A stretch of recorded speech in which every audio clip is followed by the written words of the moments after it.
Bendiciones, bienvenidos a su espacio Siempre de Cosecha. En esta ocasión quiero compartir para ustedes algunas virtudes, hablar de sus definiciones y decirle, con un breve comentario, el por qué y el para qué de ellas y por qué son importantes en nuestras vidas. Agradeciendo de antemano a todos aquellos que verán este vídeo, procurando que este espacio sea de bendición, que este espacio sea verdaderamente con la intención de alabar, de glorificar y de exaltar el nombre del Señor. Gracias a cada uno de los que los escuchan, gracias a aquellos que le dan me gusta y gracias a aquellos que lo comparten. Esa es la intención de mi corazón, presentar una enseñanza de cuando en cuando para que esa enseñanza cale en los corazones de las personas que escuchan el mensaje. Nunca mi intención será que alguien hable de mí, no, es que la palabra le hable a alguien a través del Espíritu Santo y que a través de esa palabra esta persona pueda ser edificada, pueda ser fortalecida y pueda ser ayudada. Esa es verdaderamente la intención. Y hoy quiero hablar en 2 de Pedro capítulo 1 del verso 5 al verso 8. Creo que el verso 8 lo dejaré solamente para el cierre, pero entonces del 5 al 7. Y por ello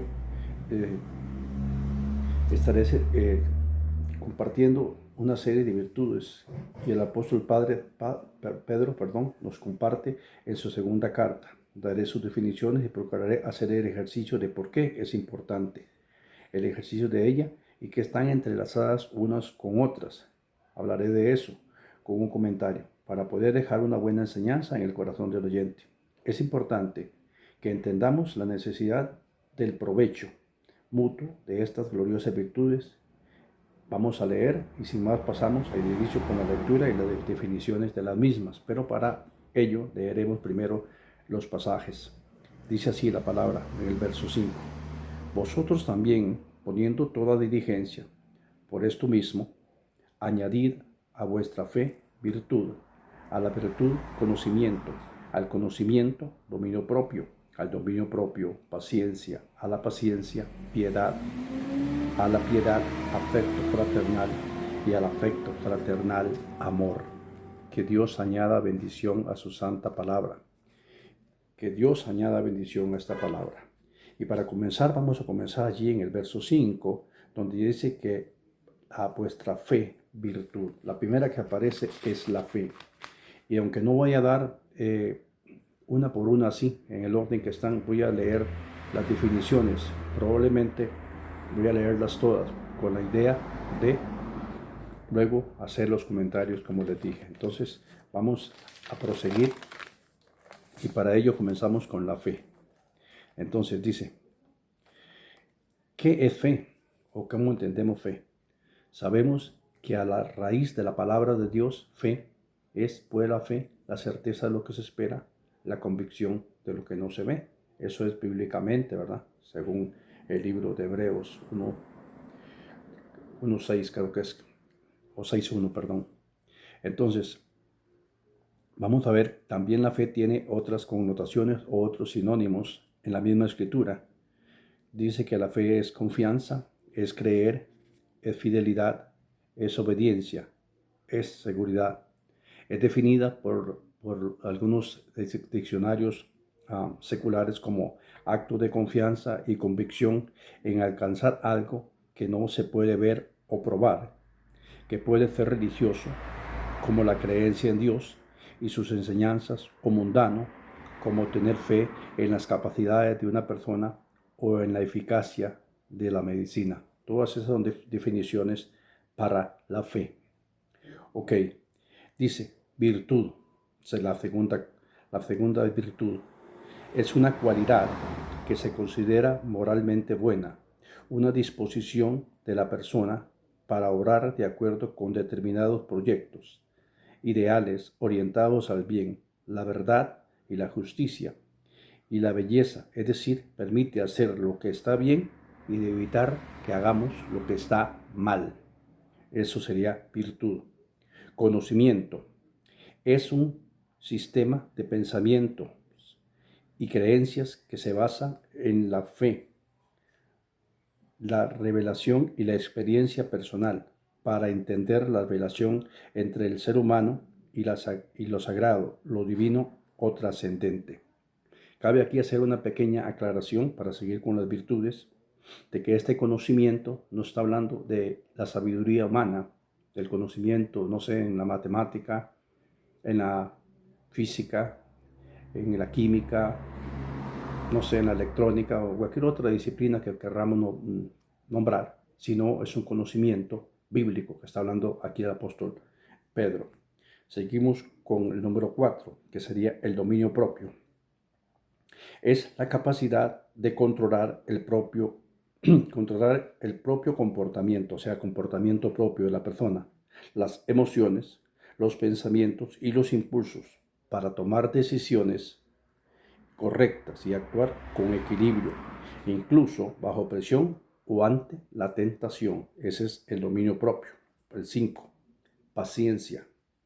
Soportar con fortaleza, firmeza y serenidad las dificultades, sin enojo ni frustración, haciendo la voluntad de Dios y pensando en su tiempo y en sus promesas. Eso es paciencia.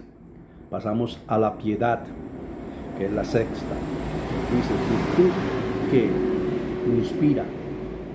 que inspira por el amor a Dios, la devoción a las cosas santas y por el amor al prójimo, actos de amor y de compasión. Es decir, es la virtud que nos inspira a hacer cosas buenas, valga la redundancia, piadosas por los demás, y mostrar amor y compasión. Esa es la piedad. La número 7, afecto fraternal. El cariño es el cuidado y el respeto que existe entre hermanos o entre personas que se tratan como tales, manifestándose como un amor desinteresado, leal y solidario, extendiéndose a la familia, a amigos cercanos, aún incluso a la humanidad y en general como un amor universal de hermandad. Eso es amor fraternal. Y el octavo es principalmente el mejor, ¿verdad? Es el amor. Es principalmente ágape, o sea, un amor como el de Dios. Es un amor que quiere aquí que tengamos nosotros. Un amor de acción que implica sacrificio. Por eso es ágape. No es un amor eros, ni es un amor filial. Es ágape. Es un amor que implica sacrificio, paciencia, bondad y entrega por el bienestar de los demás, en lugar de un simple sentimiento. Este amor se demuestra no solo a nivel interpersonal, sino que también se caracteriza por el amor incondicional de Dios hacia la humanidad y su llamado a los creyentes a llegar a esa misma actitud, o sea, la que él tuvo, de servicio y de compasión en el prójimo, incluso hacia los que no lo merecen. Ahora sí, vamos a comenzar a desglosar el porqué de la importancia de estas cosas.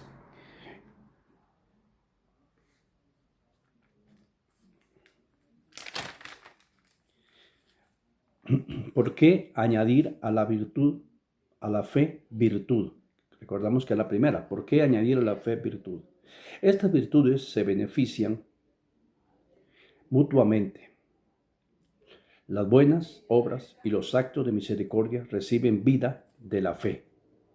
O sea, para seguir comenzando por la fe, todas estas se derivan de la fe y van entrelazadas con la fe, pero van entrelazadas unas con otras en la misma secuencia que el apóstol Pedro las especificó, guiado por el Espíritu Santo. Entonces, son a su vez recibiendo mutuamente los actos de misericordia, reciben vida de la fe.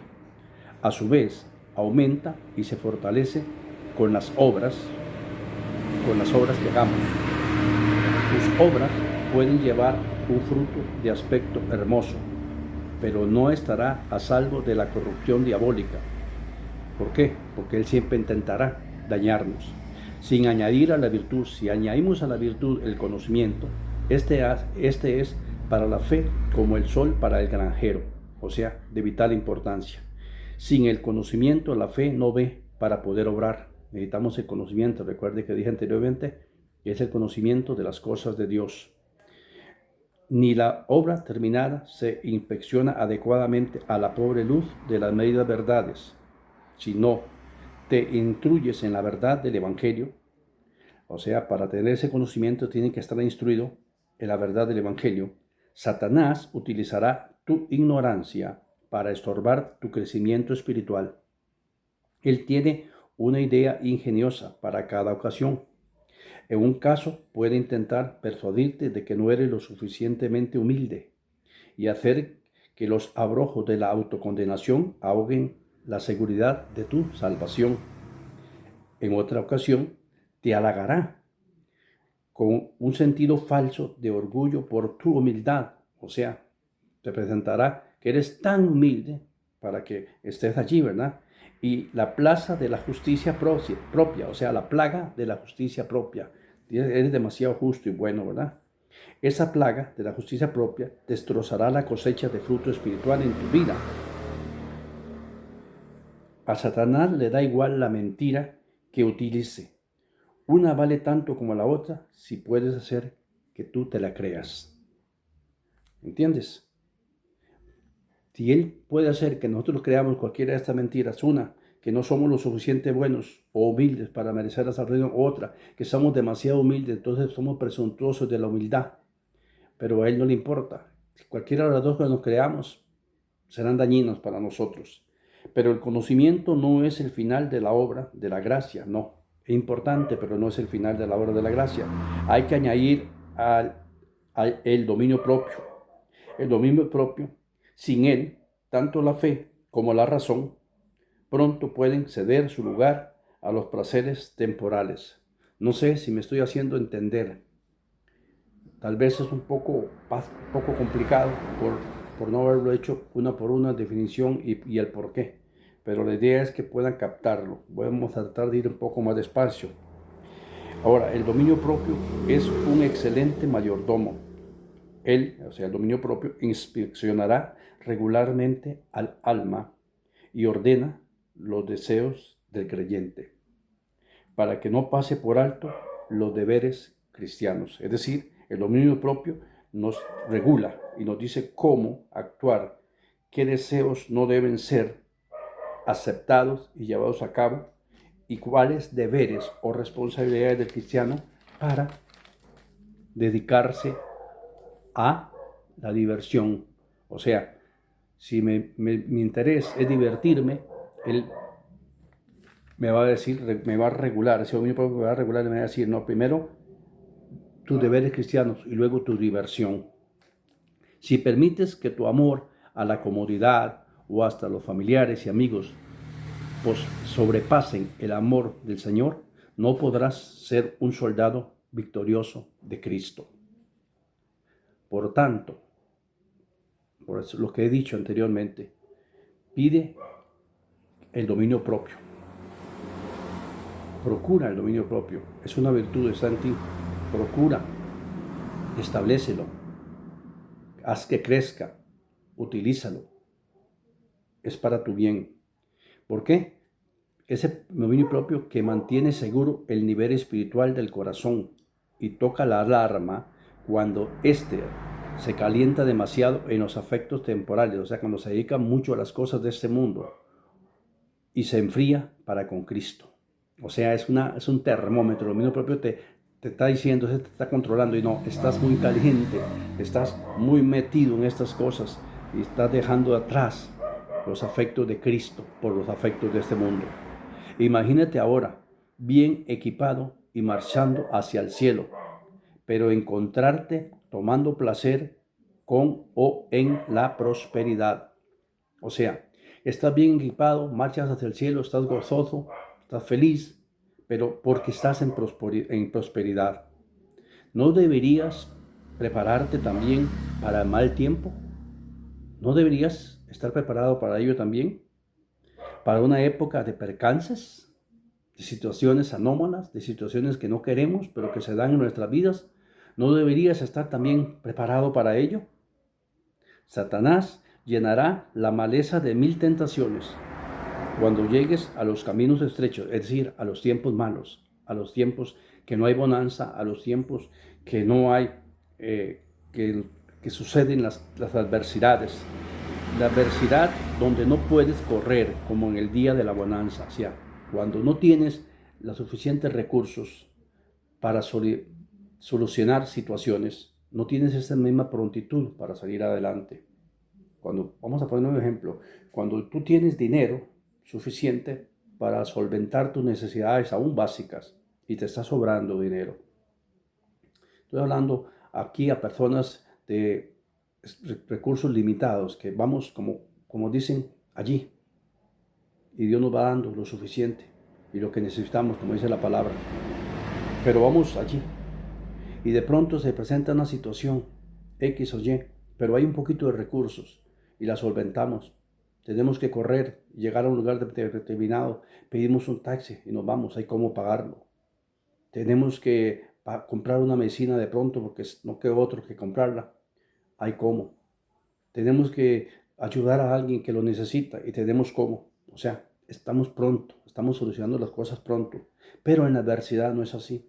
Cuando se carece de esos medios, cuando se carece de esos recursos, cuando no se tiene esa solvencia, entonces allí el enemigo va a poner 1000 tentaciones, esa maleza, por eso dije, esa maleza, va a poner 1000 tentaciones allí y va a ponerte a cuestionar a Dios y a cuestionar tu cristianismo, a cuestionar probablemente estás mal, probablemente estás en pecado, probablemente no estás haciendo las cosas correctas, por eso estás en esa situación, por eso la enfermedad de tu hijo, por eso la enfermedad de tu padre, de tu madre, por eso tu enfermedad, por eso estás así. Él va a poner una y otra en ese tiempo estrecho, en ese tiempo en el cual la adversidad está y no te deja correr como en el día de la bonanza. Pero allí también tenemos situaciones que solventar y las solventamos con Dios. Tal vez escapes del mundo atractivo, o sea, de lo atractivo del mundo, huyas de lo atractivo del mundo solo para verte aplastado por un problema. Es decir, salí de aquí, Dios, pero caigo en otro problema, a no ser que sepas perseverar. Necesitamos perseverar en esa situación de estrechez, en esa situación de incomodidad, en esa situación de escasez, en esa situación de conjeturas entre nosotros mismos. Hacemos conjeturas, ¿qué es esto? ¿Qué es aquello? ¿Por qué me está pasando? Y nosotros mismos buscamos respuestas. Allí el apóstol Pedro nos manda a añadir al dominio propio paciencias. ¿Vemos? Como vienen entrelazados. El dominio propio lo estamos llevando, lo estamos sosteniendo y estamos escapando del mundo, pero caemos en otro problema. Pero entonces el apóstol nos manda a añadir al dominio propio la paciencia. Y eso está en segunda de Pedro 1:6, ¿verdad? Dice, ¿tienes paciencia? Una pregunta, ¿tienes paciencia? Es algo importante tener paciencia. Muy difícil, sí, pero es importante. El que ha aprendido a tener paciencia es porque ha sido probado, es porque ha sido pasado por la estrechez, es el que ha sido pasado por el fuego, es el que ha sido pasado por la adversidad, el que ha sido una y otra vez incomodado. Ok, la pregunta, ¿tienes paciencia? Tú lo sabes. Ok, la paciencia también es una excelente virtud, pero no suficiente. No es suficiente solamente tener paciencia. Hay que ser piadoso también. Según Pedro, hay que añadir a la paciencia piedad. Sí, la devoción o piedad engloba toda la adoración a Dios, interna y externa. Cuando tenemos la piedad, recuerda que dijimos que en la definición de piedad era la capacidad de hacer bien a los demás, amar a los demás y hacer bien y hacer cosas buenas a los demás, aún a los que no se lo merecen, ¿verdad? Eso dijimos, entonces engloba toda la adoración de Dios, a Dios. Cuando mostramos esa piedad y comenzamos a hacer cosas hacia los semejantes, aún hacia los que no lo merecen, estamos dando adoración a Dios, tanto interno en nuestro corazón como externo. La gente está viendo nuestros actos y está adorando a Dios. O por lo menos los que son cristianos y no la vez no adoran a Dios, están alabando la actitud de esa persona y por medio de eso Dios está recibiendo gloria. Ok, tu vida moral puede ser impecable, pero si no adoras a Dios, eres un ateo. ¿Escuchó? lo digo de nuevo, tu vida moral puede ser impecable, pero si no adoras a Dios, eres un ateo. No haces nada con tener una moralidad perfecta, pero no adoras a Dios. O sea, voy a glosártelo un poquito. Vayas a Santiago. La fe sin obras es muerta. Puedes ser el mejor cristiano en tu casa, el mejor cristiano en la iglesia, el mejor cristiano en tu barrio. Pero si no hay obras que demuestren eso, eres un ateo más. Si lo adoras devotamente, pero no según la Biblia, entonces eres un idólatra. ¿Sí? Porque si lo adoras devotamente, pero no según la Biblia, lo que estás haciendo es un religioso más. Eres un religioso más, como esos fariseos que seguían al pie de la letra las cosas, pero eran unos idólatras. Si sigues la letra, pero no el espíritu del evangelio, eres un hipócrita. Volvemos a los fariseos, volvemos a esa gente. Si seguimos la letra, o sea, si yo hago lo que dice la escritura, solamente porque lo dice, porque está escrito, pero no porque mi corazón me lo dicta, soy un hipócrita. Estoy haciendo las cosas solamente porque está escrito, pero en realidad a mí yo deseara hacer otra cosa, entonces soy un hipócrita. Entonces estoy negando la adoración a Dios. Ok. La única adoración que nos lleva a la cámara interior de la verdadera piedad, o sea, que nos revela si verdaderamente nuestro corazón tiene piedad, es aquella que se ofrece en espíritu y en verdad, ¿verdad? Como dice Juan 4:24, ¿verdad? Al tales adoradores busca el Padre que le adoren en espíritu y en verdad. Juan 4:24. Entonces, la verdadera piedad se manifiesta cuando nosotros exponemos nuestras obras hacia los demás de manera tal que Dios sea glorificado, y entonces con una adoración verdadera, como dice Juan 4:24. Ok, hasta aquí hemos examinado una buena parte de virtudes, pero aún quedan más virtudes. No te has revestido aún del todo, todavía falta que revestirse de más virtudes. Tienes o tenemos hermanos espirituales, herederos de la misma promesa conmigo y contigo. Por tanto, a la piedad debes añadir, ¿qué dice la escritura en el verso 7 del párrafo que estamos estudiando? Afecto fraternal, la séptima virtud que hemos visto. Este es uno de los grandes mandamientos de Dios. Nuestro amor mutuo es señal de nuestra lealtad a Él. Claro, el amor fraternal, ¿cómo lo definimos? Como el amor hacia los demás, hacia los semejantes, hacia nuestros hermanos o aquellos que consideramos como tales y tratamos como tales, como amigos. Ok, entonces este concuerda con el segundo mandamiento, y a tu prójimo como a ti mismo, ¿verdad? Entonces, vuelvo a definir, este es uno de los grandes mandamientos de Dios. Nuestro amor mutuo entre el prójimo y nosotros es señal de nuestra lealtad a Dios. Si Satanás puede sembrar cizaña entre los hermanos y hiere profundamente nuestra piedad, o sea, si logra sembrar cizaña, hiere profundamente nuestra piedad y toda la causa de Cristo. Él sabe que difícilmente uniremos nuestras manos en la obra si no podemos unir nuestros corazones en amor. Por eso, cuando Él siembra cizaña y mala intención y malos pensamientos de nosotros para con nuestros semejantes, aún en la iglesia, Él sabe que está dividiendo la causa de Cristo, y toda la obra de Dios está siendo tocada, porque como acabo de manifestarse, si no podemos unir nuestras manos, mucho menos vamos a unir nuestros corazones para la causa común en el servicio de la obra de Dios. No solo tenemos o tienes la responsabilidad dada por Dios hacia la familia de los creyentes, sino que tu Padre también, o sea, nuestro Dios celestial, también pide que andemos impecablemente con los que están afuera de su familia, de forma que el afecto fraternal añádale amor. Porque pide que también con los de afuera, no solamente con los de casa, primero los de la casa del Señor, pero también a los de afuera hay que mostrar amor, hay que mostrar ese amor fraternal, para que ellos se den cuenta que no son excluidos, para que no digan, los cristianos son nada más entre ellos, los cristianos son una pelota entre ellos, de todo entre ellos, pero los de afuera no les dan cabida. No, Dios nos manda a ser también con ellos condescendientes. Ok, entonces hay que añadir el afecto fraternal, el amor, que es la octava virtud y la última. Esta virtud te da el poder para hacer el bien, el amor. Ok, para hacer el bien aún a los peores hombres. Mientras más te maldigan, más debes orar por ellos. Entre más enemigos tuyos sepas que son, entre más opuestos al evangelio son, más debes orar por ellos. Ahí estás mostrando amor. Ahora, ¿dónde está hoy la compasión de Cristo por la iglesia? O sea, es una comparación, ¿verdad?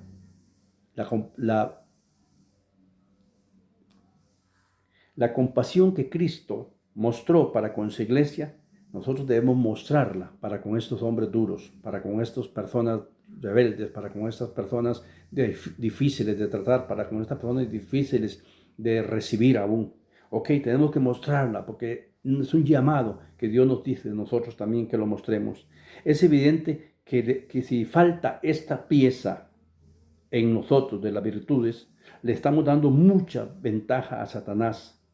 Nos hemos hecho avaros de la misericordia de Dios y por temor a ser muy espléndidos en la caridad, o sea, nos hacemos avaros de la misericordia por no ser muy generosos de la caridad de Dios, del amor de Dios, de lo que Dios quiere que compartamos con todo. Mientras que en el sentido bíblico, si esta no es amplia, la misericordia, la caridad no es amplia como para abarcar todo el mundo, es demasiado estrecha para el mandato que dice hacer el bien a todos. Dice a todos, Gálatas 6:10. Voy a leerlo porque en estos momentos no lo recuerdo exactamente qué dice. Gálatas 6:10. No lo puedo hacer porque no lo recuerdo en estos momentos. 6:10, así es lo mismo. Así que, según tengamos oportunidad, hagamos bien a todos y mayormente a los de la familia de la fe. Lo que antes mencionaba. Hagamos bien a todos, pero especialmente los de la familia de la fe, pero no nos excluye a estas personas. Entonces, si el mandato no abarca a los de afuera también, entonces es demasiado estrecho y está dejando a un lado el mandamiento de Gálatas 6:10. Ok, ahora, mire, leamos el verso 8 de 2 de Pedro 1. Dice, porque si estas cosas están en vosotros, estas 8 virtudes que acabo de mencionar, y abundan, no os dejarán estar ociosos ni sin fruto en cuanto al conocimiento de nuestro Señor Jesucristo. ¿Escuchó? Si estas 8 virtudes están en nosotros y nosotros somos conscientes de que las estamos practicando, de que las estamos viviendo, de que las estamos anhelando y de que las estamos compartiendo, entonces el verso 8 dice, no os dejarán estas cosas, no nos dejarán estar ociosos, o sea, no podemos estar ociosos. ¿Sabe por qué no podemos estar ociosos? Porque nos están mandando a hacer cosas. Pues ya según las definiciones vemos que hay acción, que son como verbos, ¿verdad? Que están en acción, que hay que hacerlo, ¿verdad? Y no podemos quedarnos ociosos y mucho menos sin fruto en cuanto al conocimiento de nuestro Señor Jesucristo. No solamente hacia afuera, sino hacia nuestra vida espiritual. ¿Por qué? Porque nuestra vida espiritual depende de cuánto conozcamos a nuestro Dios, en este caso de cuánto conozcamos a Jesucristo, de cuánto conozcamos al Padre, de cuánto conozcamos al Espíritu Santo.